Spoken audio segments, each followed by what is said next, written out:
Bien, il est 18h01, donc je vous commence de démarrer cette audition, la dernière de la journée. Alors je ne sais pas si les députés vont nous rejoindre. Nous étions très nombreux pour la précédente audition. On les a peut-être fatigués. Nous avons eu 3 heures d'audition juste avant avec le CEA. Donc nous avons eu beaucoup de questions. Nous auditionnons ce soir Maître Cécile Labruni qui est en salle, en commission avec nous, et Maître Thibaut Millet qui est en visio, je ne sais pas où il est, d'où vous... Pas pété. Bonjour. Ah d'accord, très bien, parfait, très bien. Euh, J'accueille en votre nom, je les accueille tous les deux. Tous les deux sont avocats, à Paris pour l'une et à Papeete pour l'autre. Effectivement, on vient de le voir. Je vous remercie tous les deux d'avoir répondu présent à cette audition. Nous souhaitons vous entendre sur des aspects à la fois juridiques mais aussi concrets concernant la procédure à suivre devant le CIVEN, le comité d'indemnisation des victimes des essais nucléaires, qui suscite à la fois des interrogations et des incompréhensions, voire même des colères parfois ou des frustrations. On sait notamment, pour avoir entendu ses représentants, que le CIVEN est une autorité administrative indépendante qui examine les dossiers G présentés par des personnes qui sont affectées d'une maladie, généralement c'est un cancer, qu'ils estiment radio-induite du fait d'une exposition à des rayons ionisants, notamment lorsqu'ils ont travaillé sur les sites des essais nucléaires, comme ce fut le cas à Moruroa ou Fangatofa, et qui souhaitent à juste titre être indemnisés. Donc nous avons effectivement auditionné le CIVEN il y a combien de temps? Une quinzaine de jours environ? Un mois. Je m'en souviens. On a vu, grâce à ces diverses auditions, que la procédure à suivre était souvent complexe, longue, parfois source de découragement, à tel point que certaines victimes ne souhaitent même plus s'engager dans de tels processus, que parfois l'information fait défaut aussi, qu'ils ne vont même pas jusqu'à l'indemnisation, parce qu'ils n'ont pas le niveau d'information suffisant pour y aller. L'ancienneté des faits, la difficulté pour réunir certaines pièces, attestant de sa présence au moment d'un essai, le fait d'être affecté d'une maladie ne figurant pas sur la liste établie par la loi Morin, sont autant de difficultés qui handicapent le parcours des personnes souhaitant se présenter effectivement devant le CIVEN. Et je pense que l'amélioration du CIVEN sera un axe fort du rapport qui sera présenté par Mariana Redarbelot, notre rapporteur, au mois de juin. Nous souhaiterions donc avoir votre point de vue sur ces questions et le cas échéant sur les améliorations, bien évidemment, que notre commission pourrait suggérer pour changer les textes ou les procédures actuellement suivies. Pour démarrer, comme toujours, c'est moi qui lance les débats. 2 questions pour lancer les propos liminaires et planter un peu le décor. Tout d'abord, pensez-vous qu'il serait opportun qu'une antenne du CIVEN soit créée sur place à Papeete, qui puisse ainsi instruire, voire rendre des décisions de Tahiti, ce qui faciliterait probablement les démarches, notamment en raccourcissant les délais de procédure. J'imagine que Maître Millet a un avis sur cette première question.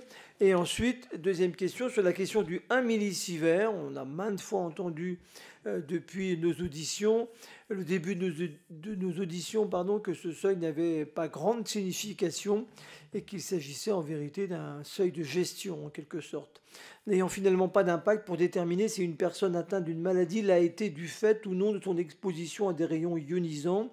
Pensez-vous, l'un et l'autre, qu'il puisse être opportun de supprimer ce critère pour établir une sorte de présomption irréfragable à partir du moment où vous pouvez prouver que vous étiez sur place au moment d'un essai et que vous avez alors développé une des maladies inscrites sur la liste établie par le décret du 15 septembre 2014 relatif à la reconnaissance et à l'indemnisation des victimes des essais nucléaires. Décret des maladies radio-induites que nous aimerions probablement voir évoluer aussi. Voilà.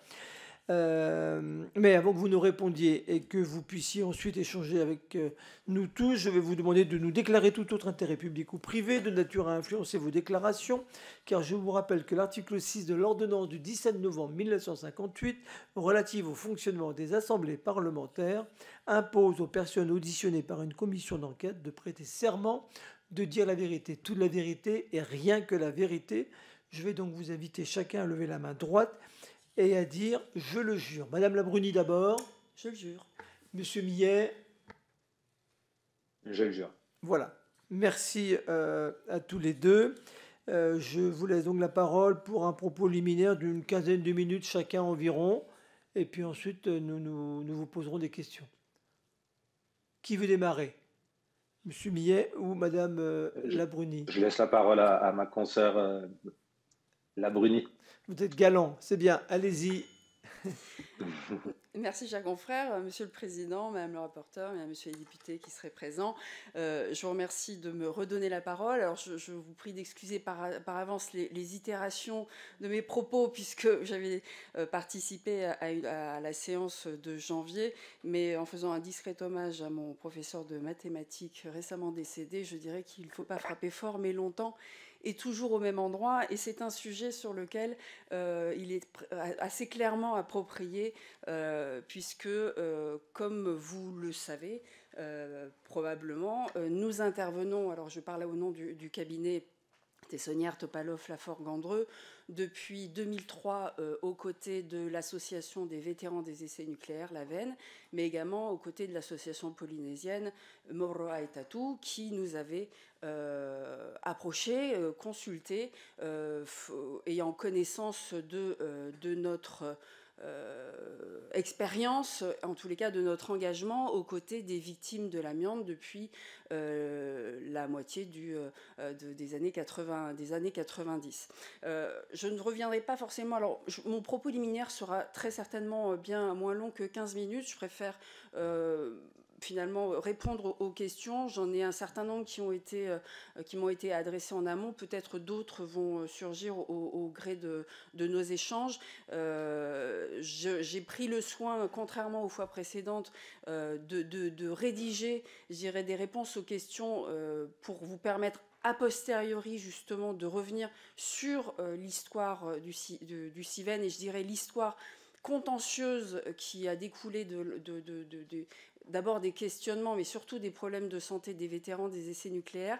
C'est probablement en effet, c'est important, c'est relativement fastidieux. Je pourrais revenir dessus si vous le souhaitez, sur justement ce qu'était l'état des droits des victimes avant la création du CIVEN, ce qu'ils sont aujourd'hui, puisqu'on ne peut pas nier les avancées qui ont été faites dans ce domaine depuis la création du fonds, et je dirais plus particulièrement depuis que la législation a été plus que sensiblement modifiée entre 2010 et aujourd'hui, et ce qui reste encore à faire, et le trajet en effet étant malheureusement encore long, et avec des difficultés plus ou moins accrues en fonction des situations, les difficultés n'étant pas forcément les mêmes en fonction des personnes que l'on représente. Et je pense que la présence et l'intervention de mon confrère pour la partie polynésienne est importante, puisque de mon côté, si en effet j'ai été amenée à accompagner des résidents polynésiens, mais dans un premier, principalement des travailleurs polynésiens affectés sur les sites. Je suis également encore sollicitée sur l'accompagnement de personnes atteintes de cancer radioinduit qui n'ont pas travaillé sur les sites et qui ont eu pour seul malheur de résider sur des zones concernées par les retombées radioactives. Des victimes qualifiées d'environnementales. J'ai pour ma part moins d'expérience, même si je conçois tout à fait les difficultés qui sont les leurs, et qui expliquent aussi la différence je parlerai de résultats, des décisions qui sont rendues par le CIVEN en fonction des cas de figure, de la situation des intéressés et des périodes aussi d'exposition. Voilà, mon propos se limitera à ça, parce que je pense que les questions permettront peut-être d'aiguiller plus clairement, sauf si dès à présent vous souhaitez que... Néanmoins, vous pouvez peut-être répondre aux questions que j'ai posées dans mon propos liminaire, notamment sur le caractère irréfragable, la présomption irréfragable. Qu'est-ce que vous en pensez ?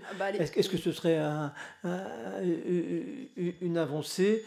Et puis sur le Civen sur place, je pense que c'est plutôt, plutôt Monsieur Miller qui va répondre. Mais d'abord, vous, Cécile Labruni, puisqu'on vous connaît, vous défendez aussi les travailleurs de l'amiante, hein, et on s'est déjà rencontrés à plusieurs reprises dans ce cadre-là, puisque j'étais président du FEU, groupe d'études de l'amiante de l'Assemblée nationale. Mais voilà, caractère effrayable, qu'est-ce que vous en pensez? C'est une lapalissade que de dire que, finalement, que justement le caractère irréfragable du présomption de causalité est nécessairement à l'évidence ce qu'il faudrait pour obtenir la juste réparation des préjudices. Alors, je le rappelle, on est sur des conséquences sanitaires. Aujourd'hui, au regard de la liste des maladies radio-induites, il s'agit de cancer radio-induit. En matière de cancer, il n'y a pas, on le sait, de preuve, de lien unique et certain entre un cancer et une exposition déterminée. Nous sommes dans le cas de cancer qualifié de cancer multifactoriel, pour lequel, aujourd'hui, en tout cas, en l'état des connaissances de la science, on ne peut pas pointer du doigt une cause unique et certaine, à l'exception, Jamal l'a rappelé, du cancer de la plèvre, le mésothéliome, pour lequel on a une certitude à quasi 95% de certitude du lien avec l'exposition à l'amiante. Pour les autres, et c'est le cas du cancer du poumon, qui est reconnu comme étant une pathologie consécutive à l'inhalation de fibres d'amiante, mais également consécutive à l'inhalation de gaz et ou poussières radioactives, il n'y a donc pas cette certitude. Et là, le seul moyen qui puisse permettre une juste reconnaissance et par conséquent indemnisation, c'est la mise en place d'un système de présomption, ce qui était déjà prévu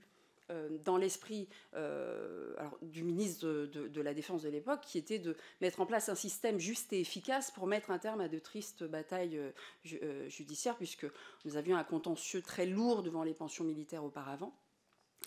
Et on a constaté au gré du fonctionnement du système depuis 2010 que la question de la présomption d'imputabilité était finalement assez légèrement traitée, puisque trop facilement renversée par la preuve estimée, rapportée par d'abord le ministère de la Défense, puis le Civen, d'une probabilité de risque négligeable d'abord, et puis aujourd'hui que les intéressés ont été exposés à une dose inférieure à 1 millisievert. Nous sommes dans un domaine, j'y reviendrai, mais pour ma partie, je ne suis pas scientifique, même si j'essaye de comprendre les sujets auxquels je m'attache. Je ne suis pas médecin, et donc il y a des assertions que je m'abstiendrai de faire. En revanche, ce que je constate depuis ces 20 dernières années, c'est que nous avons de manière chronique des révélations assez itératives sur l'étendue des conséquences sanitaires et environnementales des essais nucléaires en Polynésie, et on ne peut pas exclure d'ailleurs que ces révélations et ces découvertes puissent perdurer dans le temps, et qu'il y a cette notion d'incertitude qui est liée au niveau de contamination du personnel qui était sur les sites, mais également des populations locales, et une incertitude ou des incertitudes qui ne devraient pas permettre de renverser aussi facilement la présomption d'imputabilité qui a été mise en place. J'en veux pour preuve, si tant est que ce soit une preuve, assez récemment, et peut-être d'ailleurs en avez-vous pu avoir des échanges à ce sujet, un rapport de la nouvelle autorité ARSN, qui est l'objet de qui est le résultat de la fusion entre l'ARN et l'IRSN, que de soulever, sans aller sur le fond même des résultats de ces rapports, les incertitudes sur lesquelles étaient fondés les calculs de doses efficaces tels qu'ils avaient été produits dans le rapport du CEA, censés être validés par l'AIEA, peut-être que j'y reviendrai, remise en question par l'étude journalistique et scientifique de Sébastien Philippe et de Thomas Status, auquel s'ajoutait une nouvelle modélisation donc de la RSN qui incluait des éléments qui n'étaient pas inclus précédemment, à savoir les denrées alimentaires ingérées, et donc ces denrées qui ont été contaminées, mais dont on ignore finalement à quel niveau, en fonction des zones, etc. Et d'insister, et je ne parle d'ailleurs que du résumé du rapport tel qu'il est publié sur le site de l'IRSN, je pense que le terme incertitude y figure sur 2 pages à 2, 3, voire 4 reprises.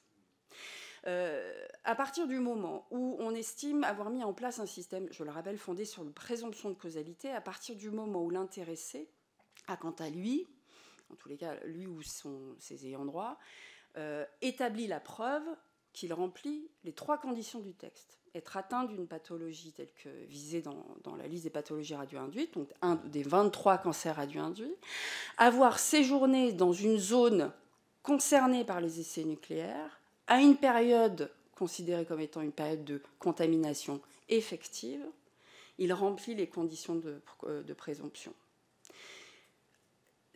La preuve que doit rapporter le CIVEN, et donc aujourd'hui qui est axée sur ce seuil de 1 millisievert, moi j'ai tendance à dire, je dirais peu importe quel est le niveau qui serait fixé, c'est comment arrive-t-on à établir ce niveau, ce niveau auquel l'intéressé n'aurait a priori pas pu être exposé. Puisque dans la grande, enfin, pour les résidents, il n'y a aucune surveillance individuelle. Pour les travailleurs militaires appelés qui sont sur site, ils sont vraiment très résiduels. Nous avons extrêmement peu d'éléments sur le suivi dosimétrique et en particulier radiobiologique.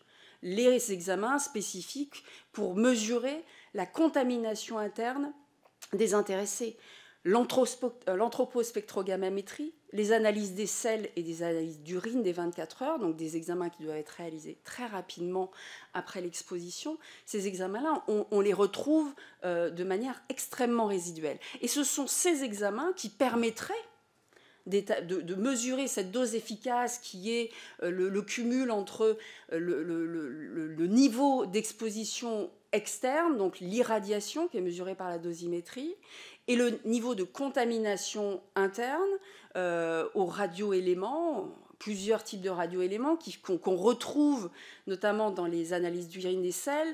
On retrouve, quand ils sont mis en œuvre, on les retrouve quasiment systématiquement, à savoir le strontium 90, le cérium 134, peut-être de numéro, césium 134, oui. Et parfois le plutonium, en effet, 129. Ces éléments-là pourraient permettre d'établir cette dose efficace individuelle. Ces éléments n'existant pas, le CIVEN aujourd'hui utilise la dose efficace reconstituée sur des doses estimées, sur la base de données, et j'insiste sur le fait que ces données n'ont jamais été communiquées à l'AIEA, ce qui fait que l'AIEA s'est bornée à valider des modalités de calcul, mais sans avoir accès aux données sources. Et donc ce sont ces éléments-là qui sont empreints des incertitudes que j'ai déjà évoquées et qui ne tiennent donc pas en plus, prennent pas en considération toutes les autres formes d'exposition, notamment l'ingestion de denrées alimentaires. Ce sont sur ces éléments-là que le CIVEN parfois croit pouvoir opposer un refus. À mon sens, justement, l'incertitude dans le domaine de la présomption doit valoir au bénéfice de la victime. Je conclus sur un point.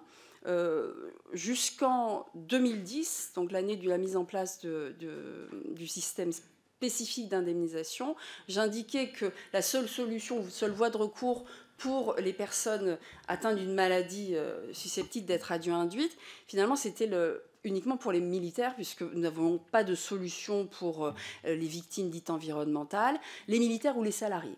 Puisque les salariés pouvaient, s'ils remplissaient les conditions du tableau 6, et même s'ils ne remplissaient pas ces conditions, ils pouvaient formuler une demande de prise en charge de maladie professionnelle. Et pour les militaires, il y avait cette demande de pension militaire, avec l'obligation de rapporter la preuve, puisque la maladie était déclarée plus de 30 jours après la fin du service, ce qui est le cas en matière de cancer, puisqu'on est sur des effets différés de l'exposition au risque, rapporter la preuve du lien direct et certain entre la maladie et l'exposition. Et je peux vous assurer que les juridictions de pension militaire ont appliqué à la lettre et avec rigueur cet examen de la preuve à rapporter par les militaires. Pour preuve, sur quelques 300, voire 400 demandes de pension militaire, toutes ont été refusées et nous avons obtenu des jugements ou arrêts de cour régionale de pension militaire favorables dans 4 dossiers. Donc ce que je demande, et ne cesse de demander d'ailleurs aux juridictions administratives, c'est d'examiner avec autant de rigueur la nature de la preuve qui est rapportée par le CIVEN, ce qui est pour partie entendu pour les juridictions administratives, pas par toutes. Et à l'évidence, pour revenir à votre question initiale, une présomption irréfragable serait bien entendu, si tant est qu'elle soit acceptée, de nature à régler définitivement ce juste combat. Et vous voyez que vous avez tenu un quart d'heure. Finalement, vous m'y avez contraint. Merci beaucoup pour ce propos liminaire. Maître Millet, également, je vous passe la parole pour un propos liminaire. Je vous posais la question notamment dans mon propos d'introduction sur la présence souhaitée, semble-t-il, d'une antenne du CIVEN à Papeete. Qu'est-ce que vous en pensez? Et qu'est-ce que vous pouvez nous dire en propos liminaire avant de laisser la parole à Madame la rapporteure qui aura des questions pour vous? Oui, Monsieur le Président, merci. Je vous remercie d'abord de m'avoir permis d'exprimer un point de vue sur cette très, très importante question du nucléaire en Polynésie, qui est le sujet le plus tendu, je dirais, en Polynésie et qui complique les relations entre l'État français et la Polynésie. Et je vous remercie de vous y impliquer de la sorte. Je remercie Madame la rapporteure, évidemment.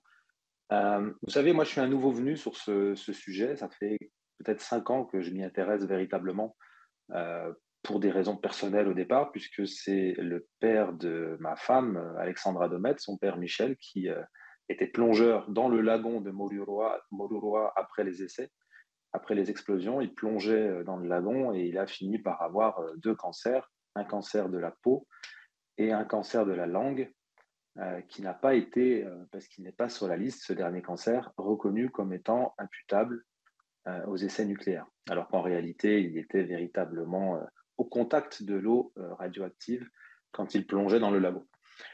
Donc c'est ce sujet qui m'a impliqué dans cette affaire. Et puis ensuite, j'avais été approché par une famille, un père et sa fille, lui atteint également d'un cancer qui vient d'être reconnu lié aux essais nucléaires, et puis sa fille, sur laquelle on essaye de faire reconnaître, on est en train de travailler encore sur le sujet, une contamination transgénérationnelle. Vous savez que c'est un sujet également qui pose problème. Donc voilà comment je me retrouve, si vous voulez, dans ces questions nucléaires. Et donc j'ai encore, je pourrais dire, assez d'énergie et de recul pour avoir une vision assez critique et générale du système. C'est pour ça que je me suis dit, effectivement, ça peut être intéressant que je partage ce point de vue avec vous. Je ne suis pas encore complètement épuisé par ces procédures. Et si vous voulez, moi, le point de vue d'avocat que je peux vous en donner, quand je prends connaissance de la loi Morin, au départ, sur le papier, j'ai envie de vous dire que c'est un système d'indemnisation qui a l'air assez généreux pour les victimes, assez intéressant.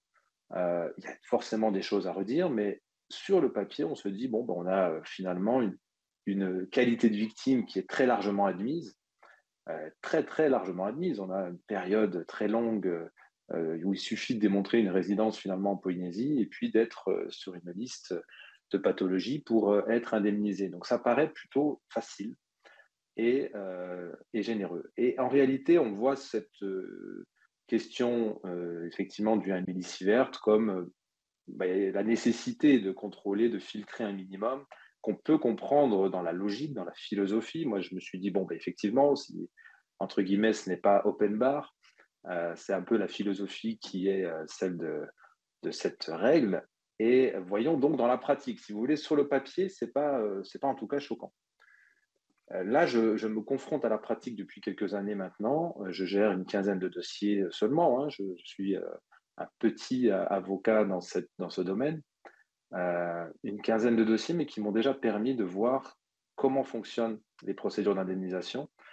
Et ce que je voulais vous dire, c'est que on se rend compte qu'en réalité, face à ce système qui a l'air généreux, on a avec ce 1 millisievert, avec cette possibilité pour le CIVEN de prouver qu'il n'y a pas eu une exposition suffisante, eh bien, derrière, a une forme d'enfumage. pense que le mot est à peu près approprié pour un certain nombre de dossiers que j'ai pu voir. En tout cas, au lieu d'avoir une preuve scientifique qui vient remettre en cause la présomption légale, vous avez un bricolage. Et je peux vous en parler sur des exemples très simples où c'est vraiment une question de bon sens. Et vous allez voir les limites de ce bricolage très rapidement sur des problématiques que j'ai rencontrées là tout récemment avec des décisions qui ont validé d'ailleurs ce bricolage scientifique. Parce que si vous voulez, moi, quand j'arrive dans un dossier en droit public ou en droit civil ou pénal, j'ai une certaine idée de ce qui est une preuve. Il faut quelque chose de particulièrement certain.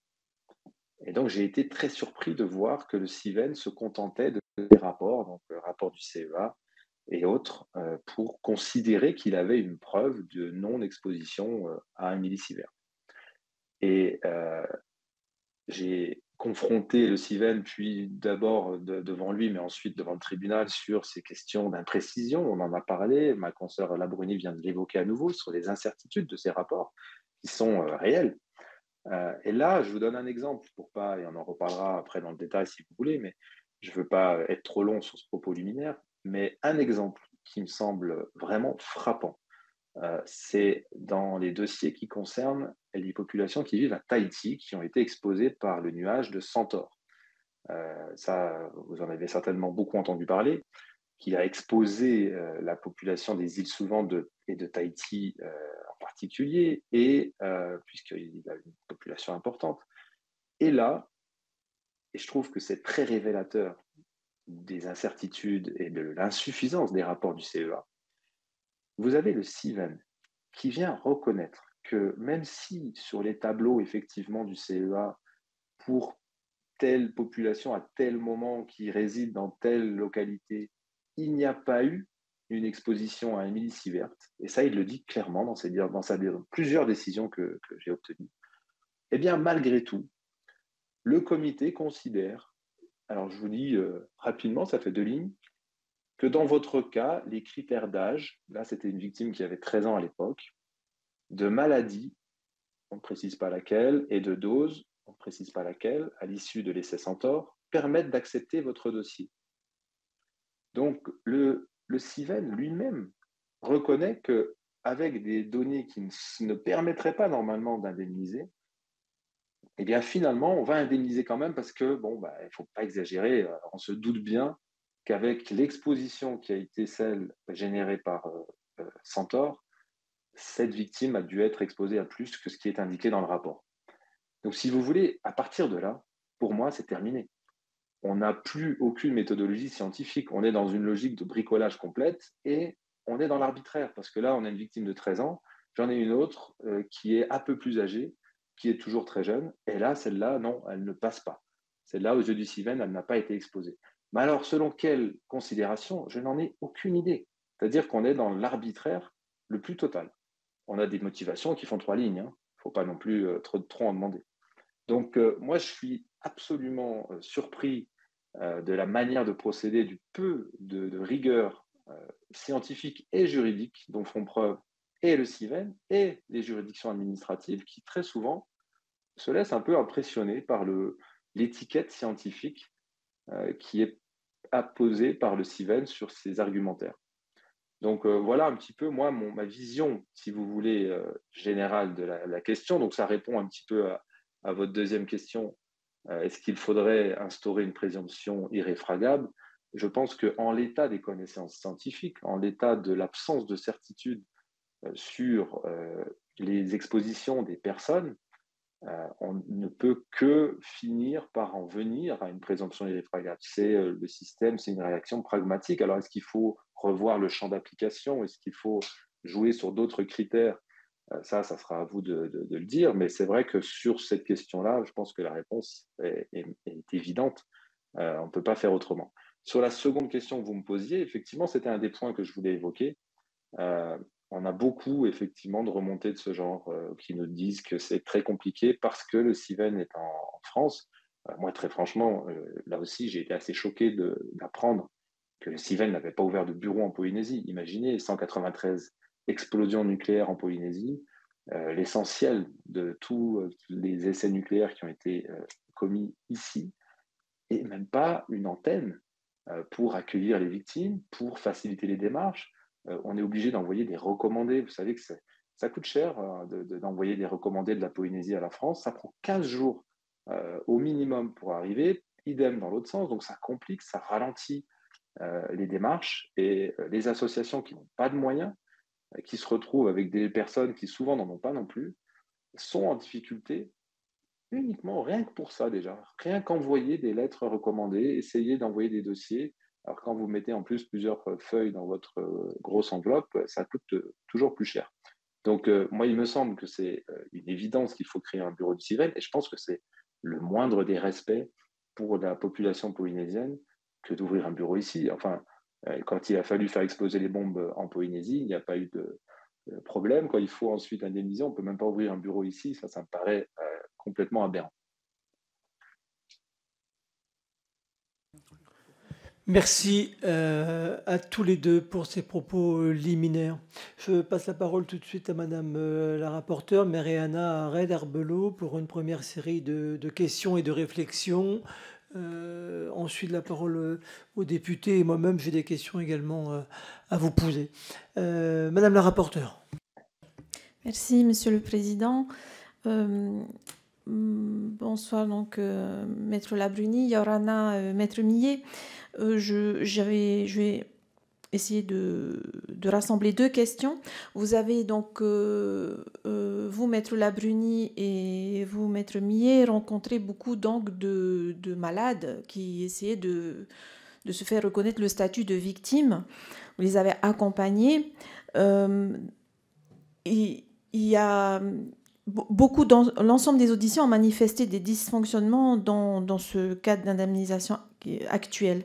Donc, vous qui avez accompagné ces personnes, est-ce que vous pouvez nous énumérer un peu tous ces dysfonctionnements? Vous en avez parlé déjà un petit peu chacun, mais dans le cadre donc, de l'accompagnement de victimes, on va dire, de la veine, hein, ici, en métropole, et Maître Millet en Polynésie, est-ce que ce sont des dysfonctionnements, enfin, il y a des dysfonctionnements d'ordre législatif, et puis aussi de logistique, en tout cas j'aurais même dit sociaux, parce que voilà, on nous parle de malades qui doivent attendre au téléphone des coups de fil en pleine nuit. Bon, voilà, ce genre, j'aimerais bien que vous en parliez. Et aussi les différences et les similitudes de ces difficultés selon les types de demandeurs. Donc peut-être pour des anciens, des vétérans, des militaires, des civils, ou polynésiens ou hexagonaux, enfin, voilà, et la population bien évidemment. Est-ce que vous avez eu aussi à traiter de personnes, on va dire, étrangères, qui étaient en Polynésie à ce moment-là, ou par hasard, ou installées? Voilà mes premières questions. Alors, qui veut commencer par répondre? On va passer à M. Millet tout de suite, peut-être, pour changer l'ordre, et après Mme Labruni. Est-ce que vous avez bien saisi la question de Mme la rapporteure? Oui. Oui, très bien. Très bien, et je pense que ça rejoint cette problématique de la création d'un bureau en Polynésie, hein, du CIVEN. Parce que je pense que parmi les plus grandes difficultés, c'est déjà de pouvoir communiquer avec le CIVEN. Et pour un certain nombre de victimes qui sont dans les îles notamment, il y a cette difficulté-là. Donc déposer les dossiers, les constituer, évidemment, c'est beaucoup plus compliqué quand il faut les envoyer ensuite en métropole. Et la problématique aussi qui se pose, c'est effectivement les auditions. Vous imaginez un petit peu, dans les îles, il n'y a pas toujours Internet, il n'y a pas toujours une connexion Internet qui fonctionne très bien. Le téléphone, c'est de la même manière, c'est pas forcément toujours très simple. Il y a des gens, vous allez en Polynésie, une couverture qui n'est pas absolue. Il y a un certain nombre d'endroits où même le téléphone capte mal. Donc, faire des auditions comme ça, à distance, pour parler de sa situation de victime, de parler de son cancer au téléphone avec des personnes qu'on ne voit pas, avec des mauvaises connexions, c'est absolument inhumain pour certaines personnes. Et donc, ça pose un vrai problème de constitution des dossiers et des demandes. Qu'est-ce que je peux voir comme problème? Alors, je pense que les associations sont peut-être plus confrontées encore à ces problèmes de constitution des dossiers. Moi, c'est disons, je pense, la solution qui serait la plus importante à mettre en œuvre aujourd'hui, c'est la création de ce bureau Civen en Polynésie. Madame Labruni, pour répondre à la question de la rapporteure. Oui, on voit bien que les difficultés ne sont pas du tout les mêmes en fonction des demandeurs et de leur résidence. Alors, pour exclure déjà une partie de la question, je n'ai pas eu de demande formée par des personnes étrangères. Donc, les réponses concerneront les résidents polynésiens, les travailleurs civils, les militaires ou appelés que nous sommes amenés à représenter. Alors, en ce qui nous concerne, on n'a pas de difficulté de communication avec le CIVEN. Pour une bonne raison, c'est qu'en effet, on est sur le même fuseau horaire et qu'on arrive aisément à échanger par téléphone ou par courriel pour compléter au mieux le dossier. Les difficultés, elles sont probablement en amont sur justement la récupération des dossiers. Difficulté qui est encore plus importante pour les résidents polynésiens. Mais ne serait-ce que pour les appelés aux militaires, on constate qu'on peut avoir des difficultés seulement pour avoir une chronologie détaillée des déplacements et des missions sur les sites. On a des personnes qui ont une affectation administrative à Papeete, je pense au groupement terrestre 918, toujours un petit problème avec les nombres, où ils sont sur le papier affectés à Papeete, à Tahiti, alors qu'ils ont effectué des missions, soit des missions temporaires en faisant des allers-retours sur les sites Fangatofa-Mururoa, soit même en restant à Mururoa pendant toute la période des campagnes, et ces missions-là ne figurent sur aucune fiche de mission. Alors soit les dossiers n'ont pas été bien tenus, donc leurs déplacements n'ont pas été consignés, soit lorsqu'ils demandent, et c'est plus probable, communication de ces éléments auprès des archives militaires, ils ne les obtiennent pas. Donc au mieux, on obtient l'état signalétique des services, le livret individuel militaire, le livret médical militaire, et avec un peu de chance, ils auront un séjour à l'infirmerie de Mururoa qui permettra de confirmer qu'ils étaient bien sur site.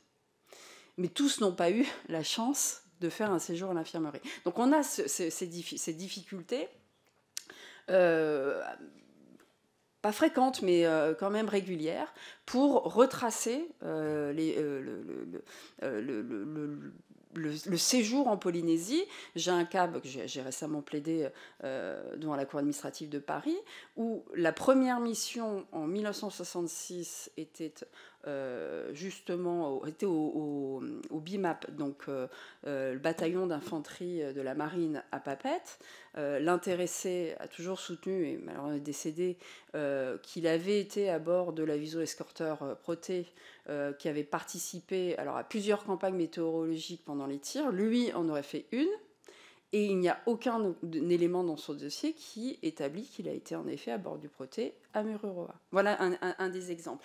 Une autre difficulté, alors qui est plus d'ordre médical, et là qui revient sur la preuve que l'intéressé doit apporter, donc de la maladie dont il est atteint. On a des personnes qui sont décédées il y a très longtemps, dans les années 80, d'une pathologie fulgurante, considérée comme étant un cancer. Mais à l'époque, et c'est le cas pour les personnes qui décèdent très vite, on n'est pas sur la préoccupation de savoir quel primitif, puisque quand on recherche un primitif, c'est qu'on a encore l'intention de le soigner et qu'il faut déterminer quel est le traitement le plus approprié. Et donc on ne fait pas d'examen, on ne fait pas de biopsie et d'examen anatomopathologique pour déterminer ce primitif si malheureusement l'issue fatale est annoncée, et donc pour lequel on ne peut pas déterminer quel est le primitif. Et là, et pourtant, c'est bien en effet au demandeur que de rapporter la preuve qu'il est atteint d'une des maladies visées dans la liste des pathologies radio-induites. Donc là, c'est non pas un dysfonctionnement, mais c'est une difficulté réelle que rencontrent les personnes qu'on représente, et je pense que c'est une difficulté commune à tous, qu'ils soient militaires ou résidents, ou ou civils travailleurs. Et ensuite, alors toujours sur la partie difficulté et motif de refus, on voit qu'aujourd'hui, alors pour ce qui concerne les personnes qui étaient sur les sites d'expérimentation, donc Mururoa, Fangatofa, voire la base avancée de AO, nous avons beaucoup de décisions de rejet pour des périodes d'exposition pendant les sites, les expérimentations souterraines. Alors qu'on a quand même établi que, d'une part, les expérimentations souterraines ont également induit des contaminations, et surtout, on parle peu des conséquences qui résultent d'ailleurs des tirs atmosphériques, puisque le mouvement, le tremblement qui est généré par le tir souterrain et qui génère des mouvements des fonds marins, en l'occurrence du lagon, et alors qu'il est établi que les retombées des tirs atmosphériques se sont centralisées au centre du lagon, et qu'à chaque tir, ça a ranimé, je dirais, le mouvement de ces sédiments radioactifs. Donc c'est peu ou insuffisamment pris en compte, et il en est même d'ailleurs pour la période pour les personnes qui sont affectées à AO après 1974. On fait totalement abstraction des conséquences de la contamination à la suite des allers-retours des avions vautours pendant toute la période des tirs atmosphériques, donc comme si la contamination s'était arrêtée en 1974. Les avions vautours n'ont pas été contaminés, nous te dit le CEA cet après-midi. Ah, formidable. Encore une nouveauté.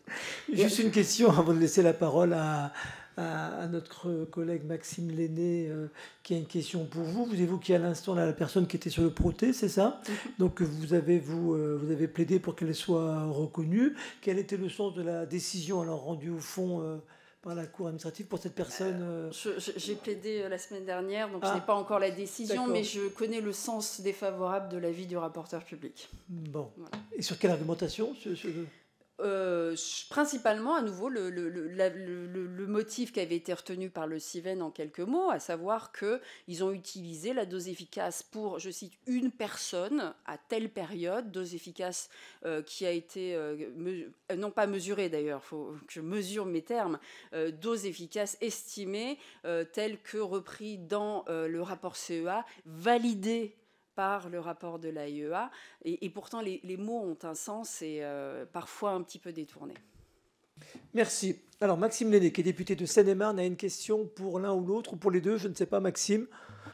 Merci Monsieur le Président, pour les deux, parce que voilà, leur expertise nous intéresse à tous les deux. Merci d'abord pour vos premières réponses. Je crois qu'on a réglé son compte à ce seuil de 1 millisievert.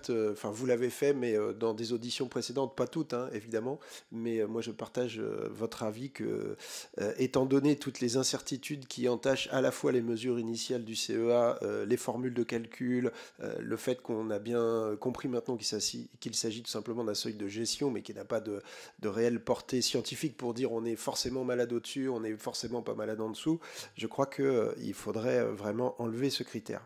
Ma question, elle est sur les autres critères, sur le temps et le lieu. Alors, vous avez un petit peu répondu déjà sur... parce que j'ai deux questions là-dessus. La première, c'est quelles difficultés on peut rencontrer dans l'établissement pour les victimes de la preuve qu'on était présent au mauvais endroit, au mauvais moment. Bon, ça, vous avez déjà un petit peu répondu, mais j'ai l'impression que votre réponse, elle portait moins sur l'instruction par le CIVEN que la difficulté à apporter la preuve. Or, le CIVEN nous avait dit qu'ils étaient quand même assez laxistes là-dessus et que le doute profitait à la victime, quoi. À partir du moment où on trouvait quelqu'un qui pouvait dire qu'on était présent au mauvais endroit, au mauvais moment, on faisait confiance.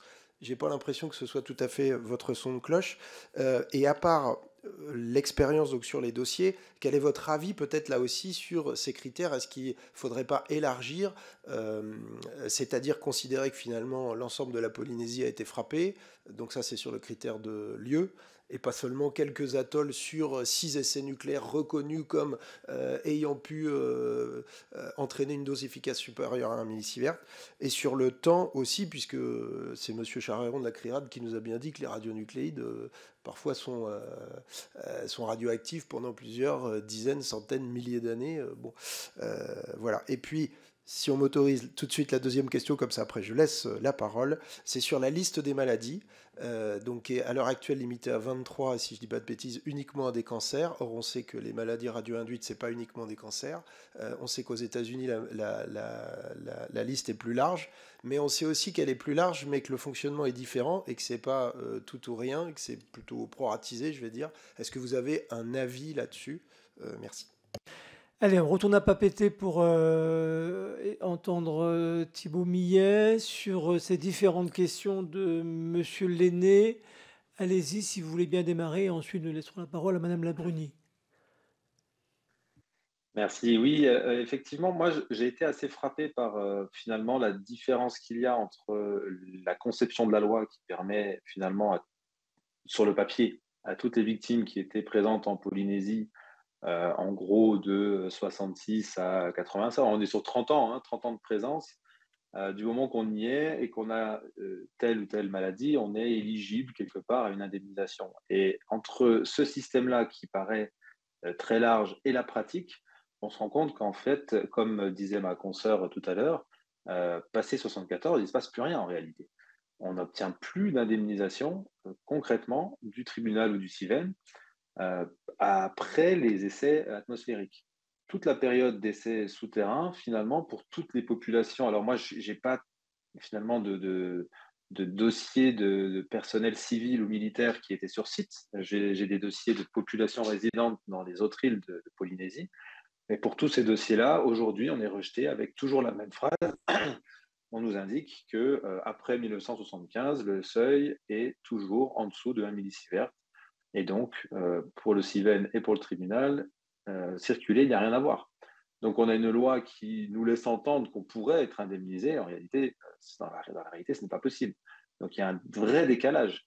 Donc là, aujourd'hui, je pense qu'avec ce critère, toujours de 1 millisievert, je pense qu'il y a une vraie réflexion, et vous avez certainement plus d'éléments scientifiques que moi sur le sujet, à savoir, est-ce qu'on peut prétendre à une indemnisation? Est-ce qu'il y a eu un risque suffisant, et je pense que, à mon avis, il y a un certain nombre d'éléments qui plaident en faveur du oui, pour étendre l'indemnisation véritablement, y compris aux populations résidentes au-delà de 74-75, ou est-ce qu'il faut réduire dans ce cas-là le champ d'application pour les populations résidentes en estimant que passer les essais atmosphériques, c'est terminé, on n'indemnise plus.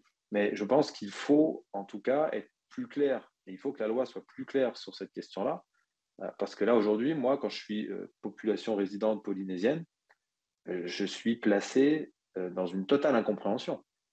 C'est-à-dire qu'on me dit vous pouvez être indemnisé même au-delà de 74, et en réalité, c'est absolument impossible. Donc il y a une incohérence là aujourd'hui qu'il va falloir résoudre. Ça, c'est parfaitement clair. S'agissant de la liste des maladies, j'ai évoqué tout à l'heure un exemple. Je pense qu'effectivement, elle est trop rigide aujourd'hui. Il faudrait peut-être envisager un pouvoir d'appréciation également du CIVEN. On y a mis des scientifiques. Ils pourraient peut-être, s'ils ne servent plus, à détecter, à déterminer le seuil d'exposition parce que ce seuil finalement sauterait. Peut-être que ces scientifiques pourraient aussi servir à apprécier l'imputabilité possible d'une pathologie autre que celles qui sont sur la liste à une exposition nucléaire. Moi, je vous disais tout à l'heure que j'ai eu le cas de mon beau-père, Michel Domet, qui se retrouve avec un cancer de la langue qui a fini par le tuer. C'est vraiment ce cancer-là qui l'a emporté. Et vous avez aujourd'hui des médecins, un médecin militaire qui avait indiqué dans un de ses certificats médicaux qu'il y avait de fortes probabilités pour que ce cancer, qui est un cancer de contact, les cancers de la langue, c'est souvent dû au tabac ou à l'alcool, mais il ne fumait pas, il ne buvait pas. Et donc, c'est souvent lié à un contact avec une matière qui peut être cancérogène. Et en l'occurrence, il avait estimé que vu qu'il plongeait dans le lagon avec il était pourvu pour toute et pour toute protection d'un détendeur et d'une combinaison néoprène. il n'y avait aucun outil de protection quand ils plongeaient dans le lagon dans les heures qui suivaient les explosions. Donc, on a des cas comme ça, un peu particuliers, qui démontrent qu'il y a un problème, un vide pour ces victimes-là, qui ne peuvent pas être indemnisées selon la loi Morin, et qui se retrouvent contraintes d'utiliser le droit commun. Et autant vous dire que le droit commun, c'est pas compliqué, c'est faute, causalité, prouvée, et préjudice. Mais alors la causalité, là, pour la prouver, c'est impossible. Vous l'avez entendu, je pense, suffisamment. Donc oui, je pense qu'il faut également revoir cette question de liste de maladies. Alors, est-ce qu'il faut établir une liste stricte et rigide ou est-ce qu'il faut laisser un pouvoir d'appréciation? Je pense qu'un pouvoir d'appréciation sur des circonstances peut toujours être intéressant. L'élargir avec les données scientifiques dont on dispose aujourd'hui, pourquoi pas? Moi, je n'ai pas suffisamment d'éléments. Je sais qu'il y a des listes un peu différentes au Japon et aux États-Unis.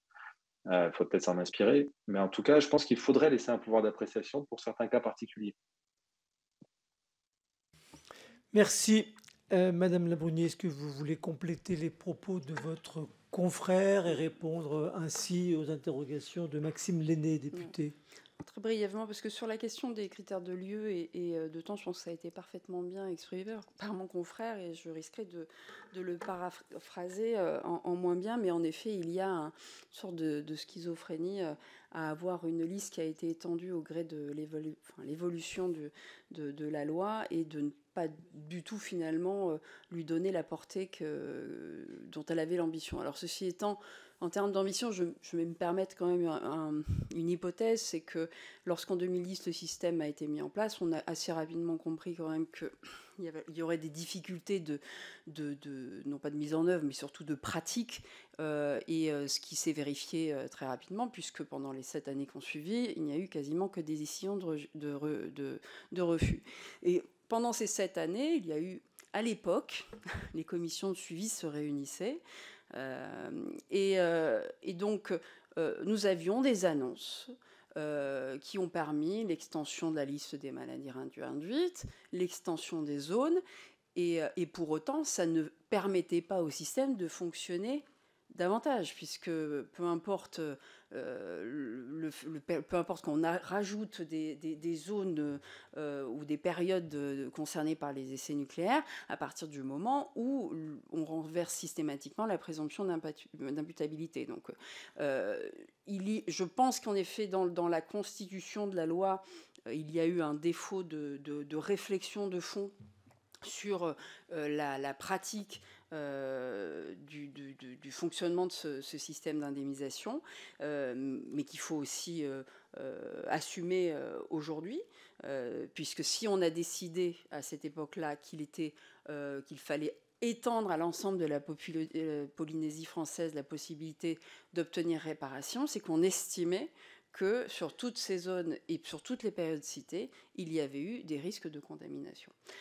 Sur la question des listes des maladies, alors je parlais de la commission de suivi, j'ai ouï dire qu'elle était censée se réunir le 1er avril. J'ose espérer que la date ne portera pas malheur et qu'elle se réunira bien comme convenu. C'est un des sujets qui devrait être abordé. Alors, le pouvoir d'appréciation du CIVEN, alors j'ai toute confiance on sait dans les personnes qui y travaillent, mais je me méfie du pouvoir d'appréciation des autorités administratives. Je pense qu'en effet, une liste stricte, ce qui s'impose, tout en laissant aussi une capacité d'appréciation, parce qu'ils ont aussi il arrive en effet qu'il y ait une appréciation, vous l'avez dit, pour certains cas d'ailleurs, sur les cas de niveau d'exposition pour des enfants, mais aussi sur certaines maladies. Il y a pu y avoir en effet une lecture bienveillante dans de rares circonstances, mais je pense qu'il y a en effet nécessité d'étendre. On en rediscutera nécessairement dans le cadre de la commission, enfin je n'y participerai pas, mais les associations évoqueront justement la nécessité d'étendre la liste des maladies, ne serait-ce que de rectifier 2 d'entre elles, puisque je pense au cancer de la thyroïde, où il y a cette limite d'âge au moment de l'exposition qui n'est pas réellement tenable scientifiquement.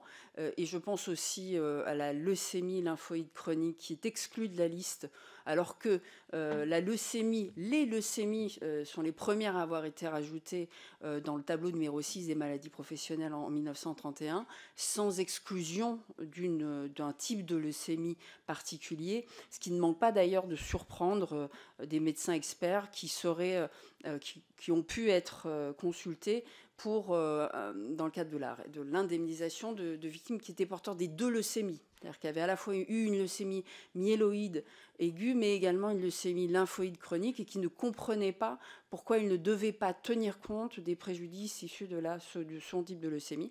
Puis bon, après d'autres cancers de type le cancer du pancréas, alors le cancer de la langue a été évoqué, mais le cancer du pancréas et le cancer du pharynx, du larynx et prostate, je dirais qu'il pourrait y avoir une limite en termes, lorsqu'on parle du cancer de la prostate, dit précoce.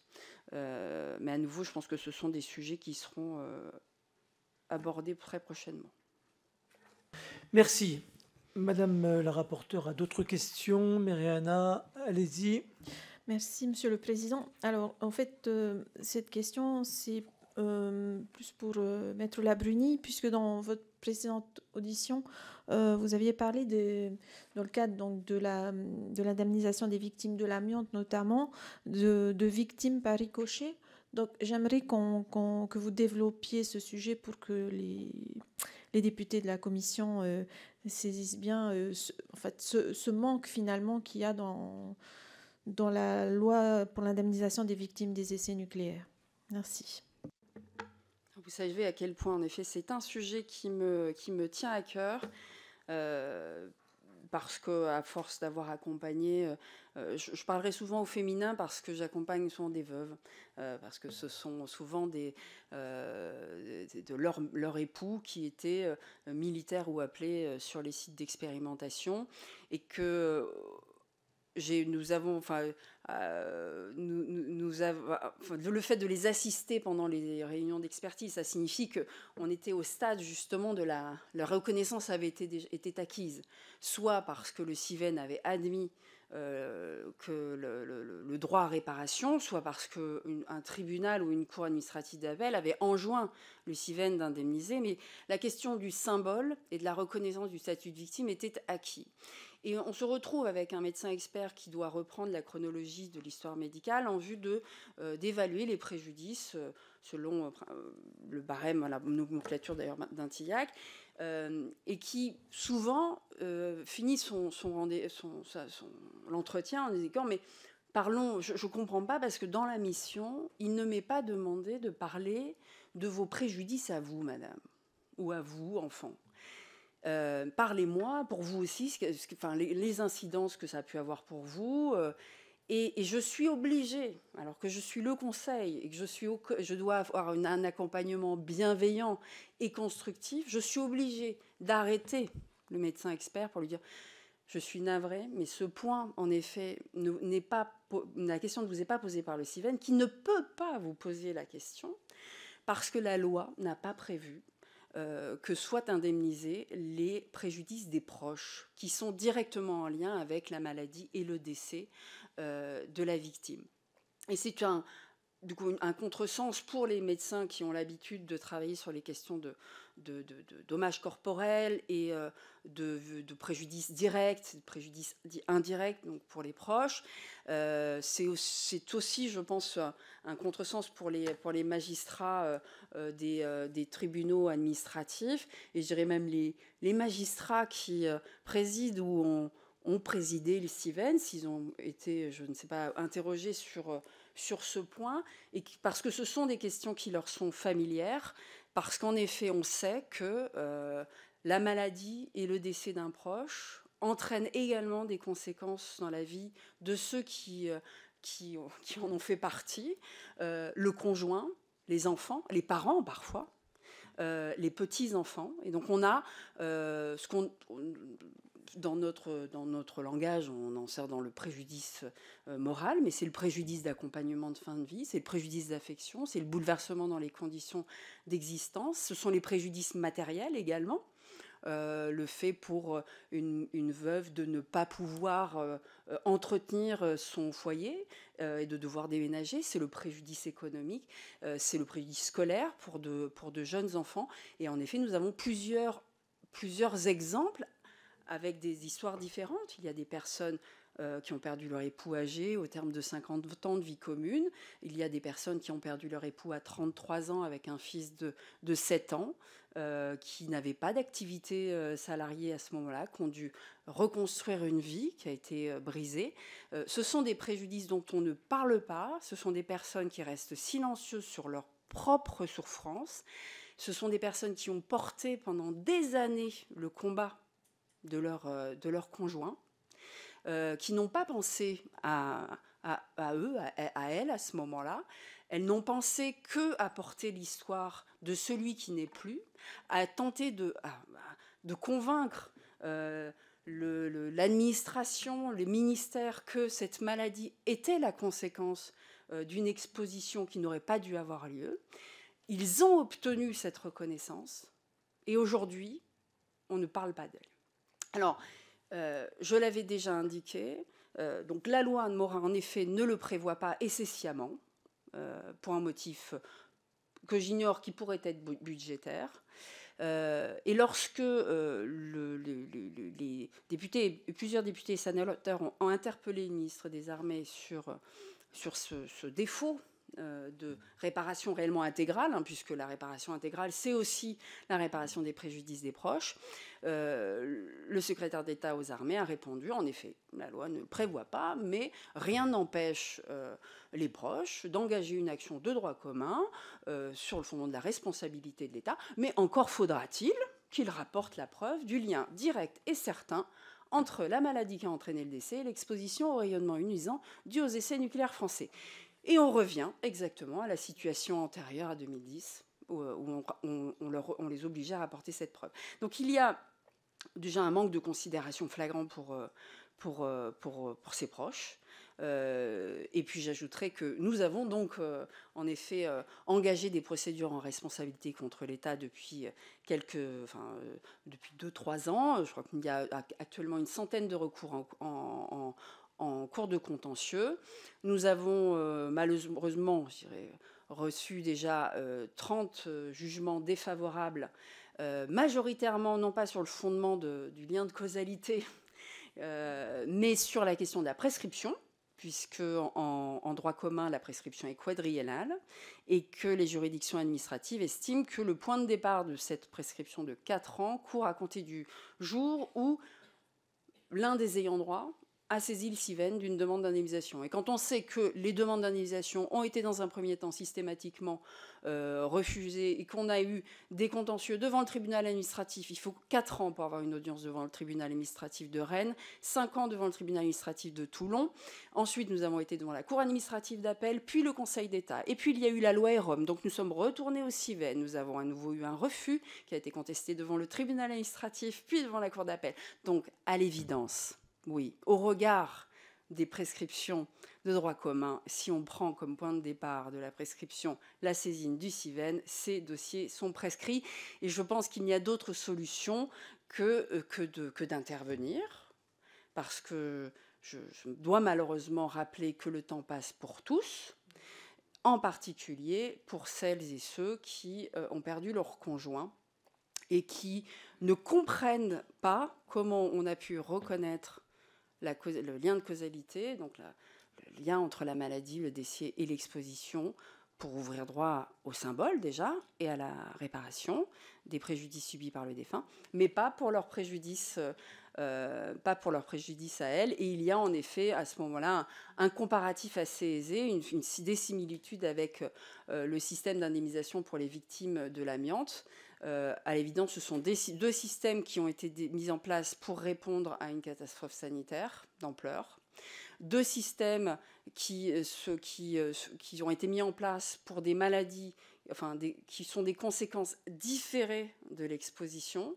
2 systèmes qui sont mis en place pour des maladies dont on ne prouvera jamais le lien direct et unique, avec l'origine, et 2 systèmes fondés sur la réparation intégrale. Et là où ça se sépare, c'est que la réparation intégrale pour le CIVEN s'arrête au droit des victimes directes, alors que pour le FIVA, il est intégré dans la loi, l'article 57 de la loi de 2001, le droit à réparation des préjudices subis par les ayants droit, sachant que le FIVA a une considération, tient compte d'une définition réparation intégrale dans la définition des ayants droit, à savoir qu'elles sont fondées sur la preuve d'une proximité affective. Voilà, j'étais un petit peu longue sur ce sujet, mais c'est un sujet important et surtout qui appelle une réponse simple pour une fois.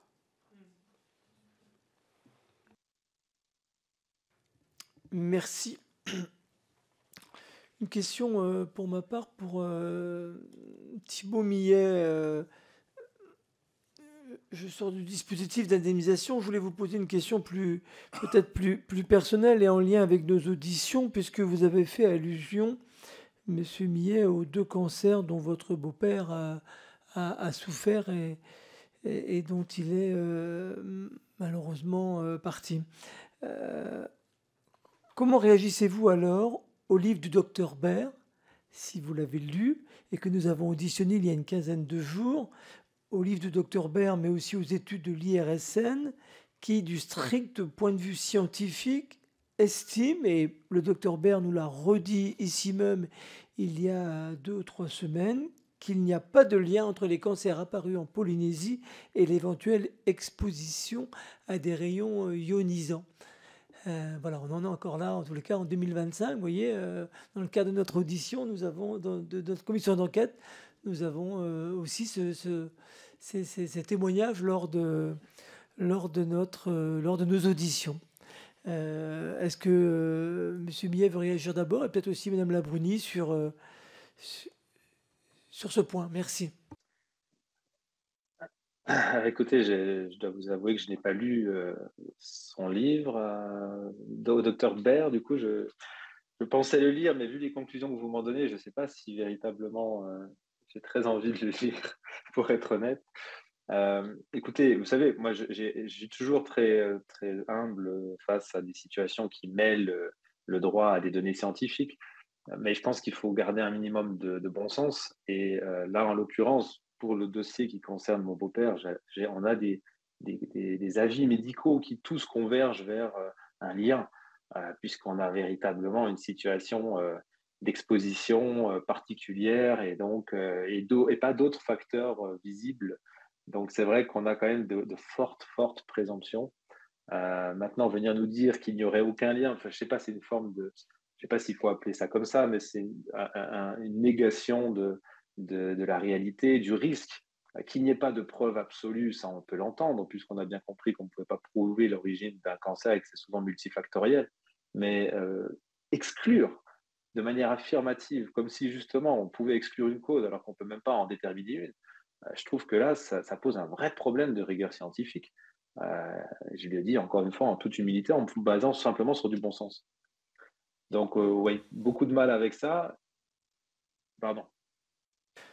Je vous invite néanmoins à le lire, parce qu'il est plutôt bien construit, le livre, après, indépendamment de ce que l'on pense sur le fond, bien évidemment. Sur la présomption, Madame Labruni, sur ces questions, est-ce que vous avez envie de réagir? Non, je ne l'ai pas davantage lu, donc je ne peux pas non plus m'exprimer sur le fond. Il vient de sortir pour tous les deux, voilà. Il vient juste d'être commercialisé. Mois de janvier, vous voyez. Mais oui, voilà, j'aurais la même réaction que mon confrère. Je crois que dans toutes les questions justement de cancérogénèse, ce que j'ai retrouvé le plus souvent, d'abord sur les questions d'exposition à l'amiante et puis d'exposition au rayonnement ionisant, c'est qu'il n'y a pas de seuil en deçà duquel on peut affirmer qu'il n'y a pas de risque.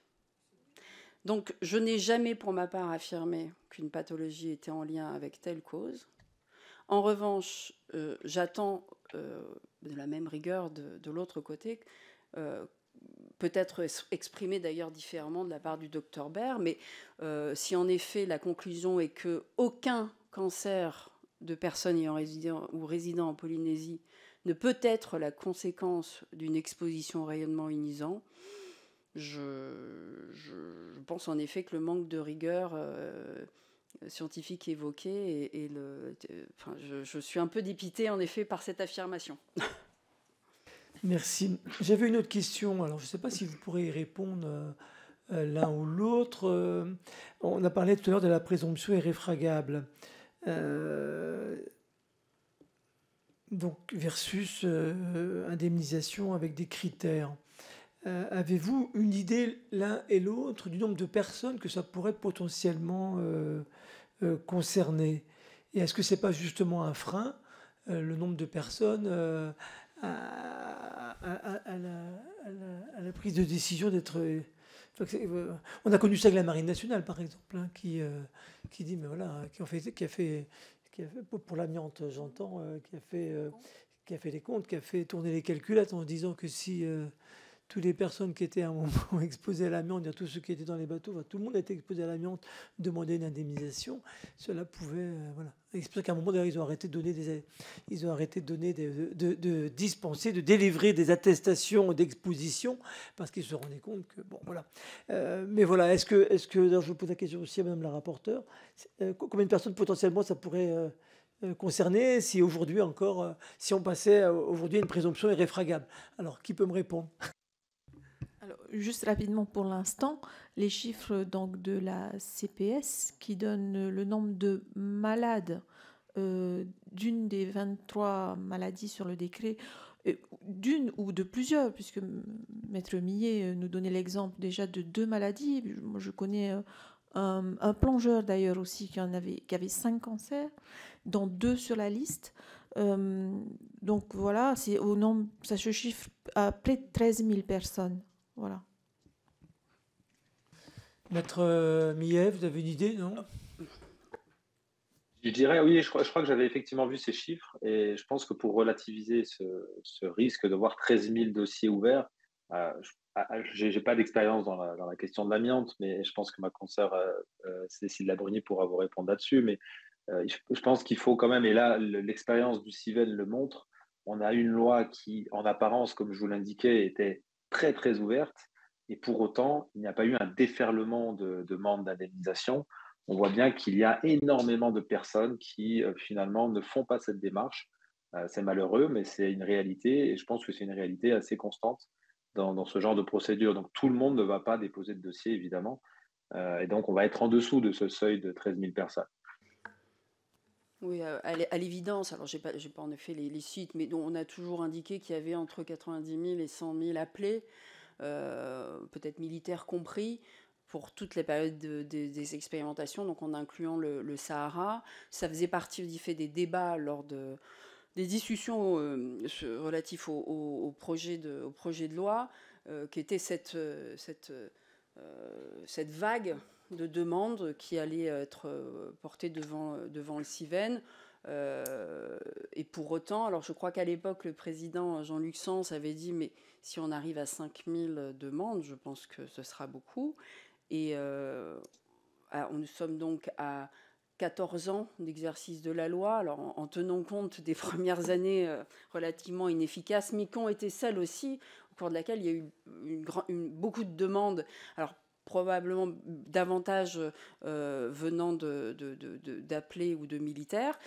Aujourd'hui, je crois que le CIVEN a enregistré entre 3600 et 3800 demandes et qu'il y a eu 850 offres d'indemnisation.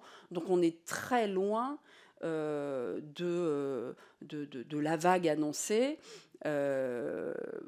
Très certainement qu'avec la mise en place d'un système sans aller d'ailleurs jusqu'à une présomption irréfragable, je rappelle que avant que le seuil de 1 millisievert soit rétabli ou établi, pendant 1 an, on a vécu une période où le législateur avait supprimé la présomption, supprimé la probabilité de risque négligeable, et que le Conseil d'État avait été interrogé sur alors maintenant, est-ce que ça signifie que le CIVEN ne peut plus renverser la présomption de causalité et qu'on est sur une présomption irréfragable?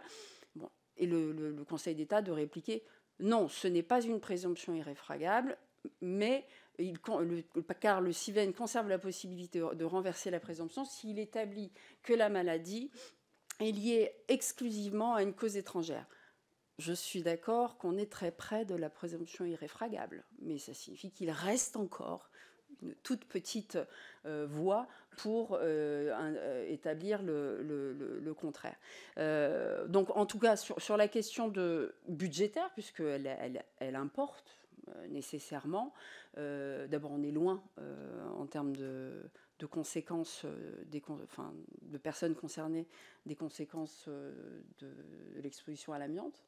Donc en termes de demande, on voit bien en effet, et on peut malheureusement toujours compter sur le fait que soit les gens ne sont pas informés, pour les métropolitains qui ne sont venus que pendant quelques mois sur les sites, il y a cette méconnaissance que peuvent avoir les ayants droit de cet historique, et puis il y a tous ceux qui savent mais qui ne veulent pas pour des raisons assez différentes,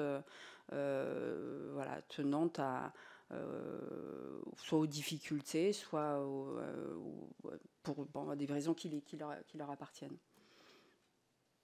Merci. Je vais redonner la parole à Mme la rapporteure, mais avant, juste une précision, parce que je vais parler du docteur Baird, mais je ne veux pas avoir de relation interpersonnelle avec lui, et il n'est pas le seul à l'avoir dit, puisque nous avons aussi auditionné l'IRSN, M. Laugier, également très récemment, ce mois-ci, et l'IRSN nous a dit en audition, ici même, que sur 100 cancers, plus de 99 seraient de toute façon intervenus et que l'impact était inexistant, en tout cas très négligeable, des rayons ionisants. Donc voilà, M. Baird n'est pas le seul à le dire, l'IRSN nous l'a dit ici aussi, donc vous voyez que le débat est ouvert. Mariana. Oui, donc moi, en fait, j'avais des questions, mais vous y avez répondu. Je vais poser 2 questions sur le contentieux hors indemnisation, pour savoir si vous avez eu peut-être aussi, qui tournent bien sûr autour du CEP.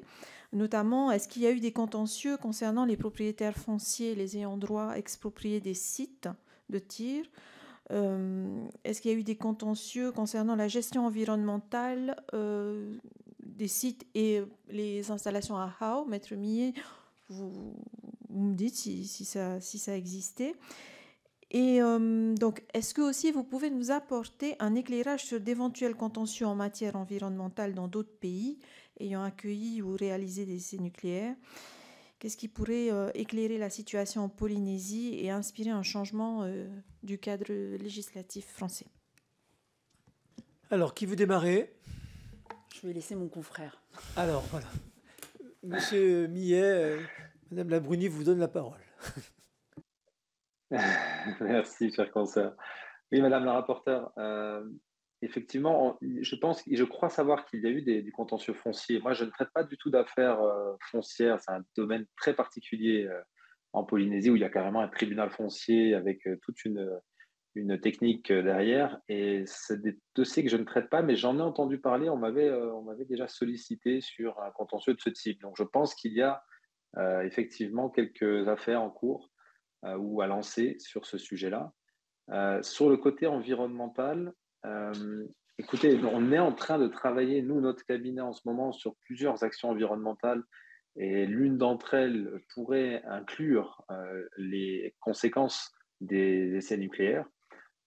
C'est des affaires qu'on traite avec des associations de Polynésie et donc un peu plus global, je vais pas forcément vous l'expliquer ici, c'est plutôt sur un peu comme l'affaire du siècle en France où on demande au pouvoir public d'engager un certain nombre de mesures par rapport à des engagements qui ont été pris. Et parmi les affaires envisagées, effectivement, les conséquences du nucléaire sont dans le collimateur. Mais pour l'instant, je dois vous dire que j'ai quelqu'un en cabinet qui travaille sur ces sujets-là. Moi-même, je n'ai pas encore mis le nez dans la littérature qui s'y rapporte. Donc, je préfère pas trop me prononcer sur le sujet. Très bien. Bien, écoutez, est-ce qu'il y a d'autres questions, Madame la rapporteure? Non. Eh bien, alors nous arrivons au terme de cette audition. Est-ce que l'un ou l'autre, vous voulez rajouter quelque chose, un point qui vous semble important de porter à la connaissance de la commission d'enquête?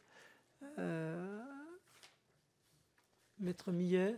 Moi, j'aimerais rapporter. Ouais, j'aimerais terminer sur 2 points, si vous me permettez. Allez-y, je vous en prie. Alors, le premier, c'est vraiment très pratique. On aimerait, dans notre cabinet, on a eu vraiment cette difficulté que les décisions du CIVEN soient toutes publiées. Parce que, effectivement, déterminer quelle est la méthode, quels sont les dossiers qui peuvent être acceptés selon quels critères, c'est vraiment très difficile de comprendre cette mécanique. Si on n'a pas accès aux décisions, on a aujourd'hui accès à un certain nombre de décisions des tribunaux, des cours d'appel, des cours de cassation, mais on n'a absolument pas moyen d'avoir accès aux décisions du CIVEN. Alors, il y a des rapports d'activité, on sait à peu près le nombre de dossiers, etc.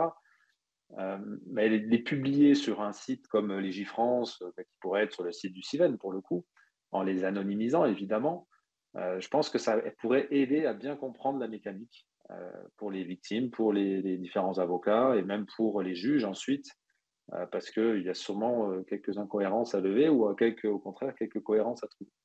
Madame la rapporteure a noté votre proposition. Oui. Non, Madame la rapporteure a noté votre proposition. Et peut-être préciser aussi, la loi dit déjà que les décisions doivent être motivées du CIVEN. Très franchement, elles ne le sont pas. Ou alors c'est une motivation vraiment au rabais. Je pense qu'il faudrait peut-être souligner qu'il y a besoin d'une motivation individualisée, précise, circonstanciée. Peut-être ajouter quelques mots de ce type dans la loi pour vraiment conduire le CIVEN à davantage motiver. Je vous parlais tout à l'heure de décisions où le CIVEN ne suit pas les conclusions du CEA, du rapport du CEA de 2006, mais il ne nous explique absolument pas pourquoi est-ce que dans ce dossier, alors nous, ça nous arrange, on est content, hein, on a le CEA qui nous dit qu'on n'est pas censé être indemnisé parce qu'on n'est pas censé avoir eu plus d'un millisievert, et le CIVEN qui nous dit si, finalement, pour vous, je fais une exception. Alors pourquoi moi? Pourquoi mon voisin ne l'a pas eu? Vous imaginez un peu le sentiment d'injustice et l'apparence d'arbitraire que cela peut créer. Donc, de motiver les décisions, je pense que c'est vraiment une question importante. Et pour terminer, je voulais simplement partager une appréciation un peu plus générale. Je ne sais pas si ça a été évoqué jusqu'à maintenant, mais vous savez que la loi Morin a été considérée par le Conseil d'État comme étant un régime, non pas de responsabilité de l'État, mais un régime de solidarité. Donc, en quelque sorte, on vient nous dire aujourd'hui, l'État français a fait exploser 193 bombes nucléaires en Polynésie. Il y aurait quelques cancers qui pourraient peut-être être liés. Bon, nous, on ne s'estime pas responsable, mais on ne va quand même pas vous laisser en difficulté. On est, nous, l'État français, très généreux et on va vous aider. Et très franchement, je pense qu'il faut une réforme pour mettre un terme à cette hypocrisie, à ce comportement qui est complètement irrespectueux du peuple polynésien, du tribut qu'il a payé pour la constitution du feu nucléaire, et venir affirmer dans la loi qu'il s'agit bien d'un régime de responsabilité. On n'est pas dans un dossier comme l'amiante où il y a une forme de responsabilité mixte et diffuse entre le public et le privé, et quelque part où la responsabilité du public, c'est de ne pas avoir interdit suffisamment tôt. On n'est pas sur un matériau de construction qui avait des risques qui n'ont pas été anticipés. On est sur une arme qui a été utilisée sciemment, en connaissance des risques, au mépris de la santé des populations civiles par l'État français qui poursuivait un but dont je n'ai pas l'ambition de juger de la pertinence. Simplement, il faut à un moment assumer ses responsabilités. Et les discours politiques vont tous dans ce sens-là. Quand on a des présidents ou des ministres qui viennent en Polynésie, ils nous disent tous, oui, la France assumera ses responsabilités, remercie le peuple polynésien pour le tribut qu'il a payé. Très bien, eh bien, créer une loi de responsabilité. Et peut-être que ça sera aussi le moyen derrière d'indemniser plus largement, et notamment les ayants droit, comme l'a parfaitement indiqué ma consoeur Cécile Labruni. Je voulais simplement rappeler qu'il y a des systèmes de responsabilité sans faute, pour risque. On le retrouve dans un certain nombre de sujets, et ce n'est pas très compliqué à mettre en œuvre. Merci alors pour ces précisions. Beaucoup.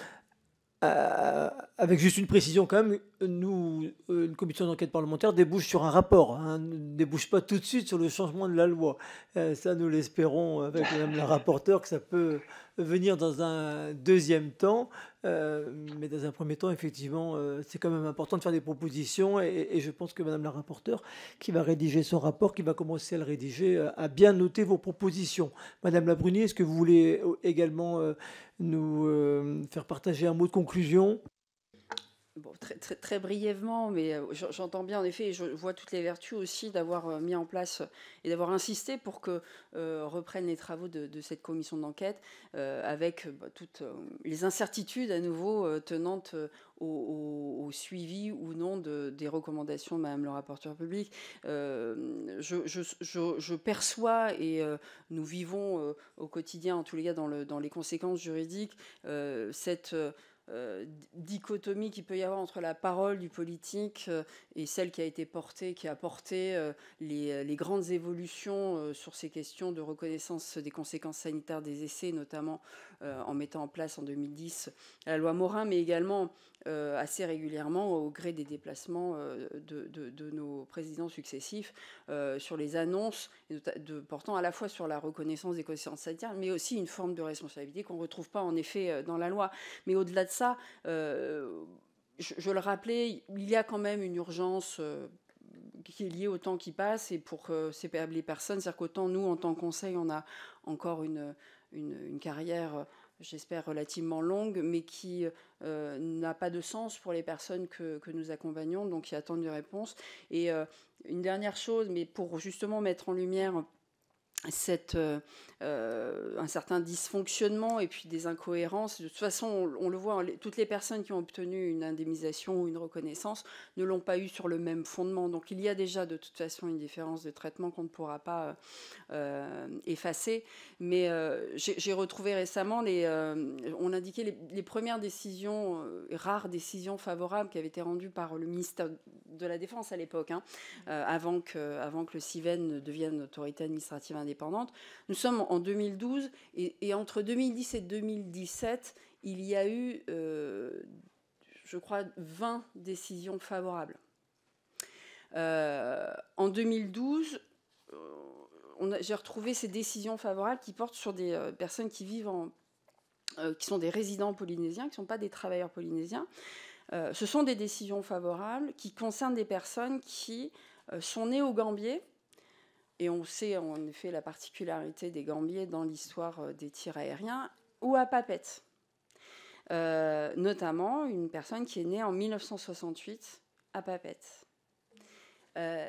Ces personnes ont obtenu une décision favorable sur l'égide du régime qui était à l'époque le plus strict, donc sur la présomption de la probabilité de risque de négligeable.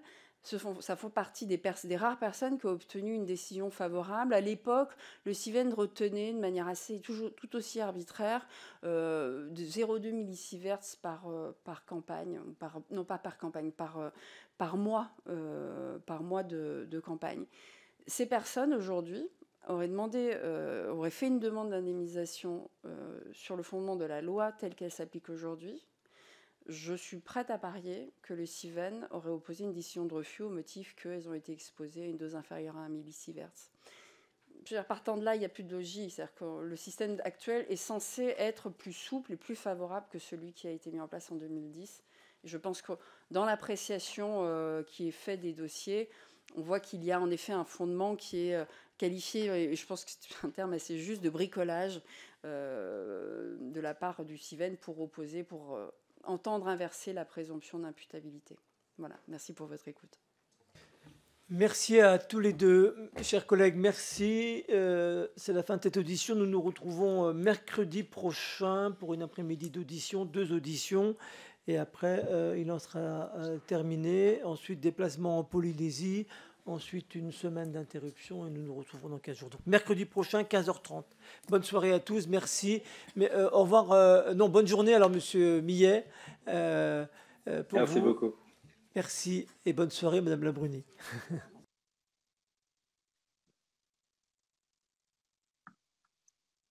Recording stopped.